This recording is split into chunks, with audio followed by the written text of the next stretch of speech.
said, okay, you pray. I'm done now. Thank you. All right. So we're gonna start on a new series today. We coming out of the 52 series, Beyond the 52. This particular series we're going into, I thought that would be good, and God led me to it because, like I said, a lot of times we don't understand that as we move closer to the holidays, it's hard to find joy. It's hard to be happy about certain things because life is constantly going on. Sometimes you seem like the more you work, the less funds you have. Seems like the more you try to save, that your savings becomes your extra checking account. Some of y'all will understand me in a few minutes. Mm-hmm. Sometimes you feel like everything that you're trying to do, nothing is happening for you. And so it's hard to, I think at the end of the day, we're striving to be happy, but we've got to get past happiness into joy. Come on. Because happiness and joy are two different things. I'm happy if Lady Karen makes that little small peach cobbler for me and sets that to the side. See, that makes me happy because I'm like a fat kid that love cake. I just love my cooked fruit and I love the peach cobblers. Now that's happiness. But then how do we get from happiness to being joyful? Come on. Because joyful means that you can be joyful no matter what state you're in. So it's not about your circumstances. Happiness is dependent upon your circumstances.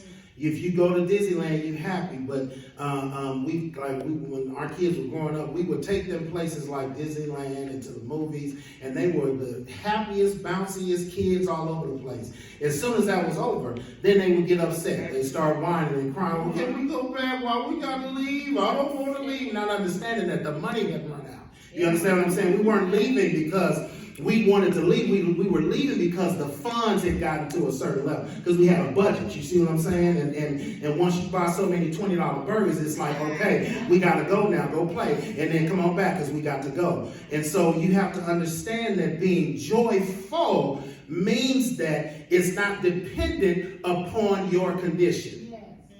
Okay? So I'm giving you that one for free. Joyfulness has nothing to do with your condition. Joyfulness has something to do beyond your condition. So you can be in a very precarious situation and still be joyful. You can be ready to take your midterms, be ready to take your exam, but you can still be joyful. Yeah, you're struggling with studying, you're struggling with getting your work done, but you can still find joyfulness. You can be in one of the most raggediest situations, relationships, and still find joy. You can be in a situation, I've been in situations to wherein I have not had a dime, to wherein when I look at my bank account, it has so many digits behind the negative, I don't know how we're going to get over this thing. Some of y'all have good little checking accounts, and praise God for you all. Some of us struggle with that part of our lives. But you can still be joyful, because joy is not dependent upon your situation. Joyfulness is dependent upon how you look at your circumstances. And so this series, we're going to delve into what does it mean to still be generous and to be living a life of content despite what you may be going through. And so today we're going to kick this off, and we're going to be dealing over the next couple of weeks with the book of Philippians, okay? And so your homework assignment is I encourage you to read the first chapter of Philippians,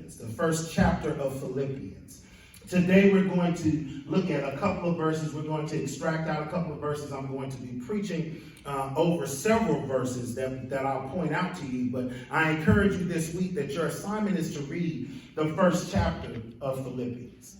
All right? So let's go to the word. Let's look at Philippians chapter 1, verse 12.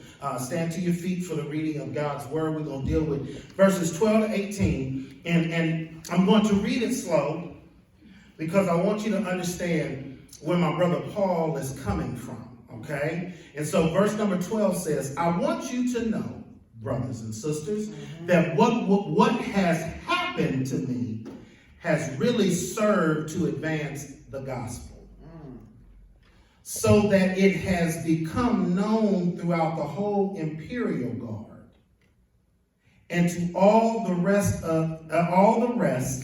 that my imprisonment is for Christ. And most of the brothers, having become confident in the Lord by my imprisonment, are much more bold to speak the word.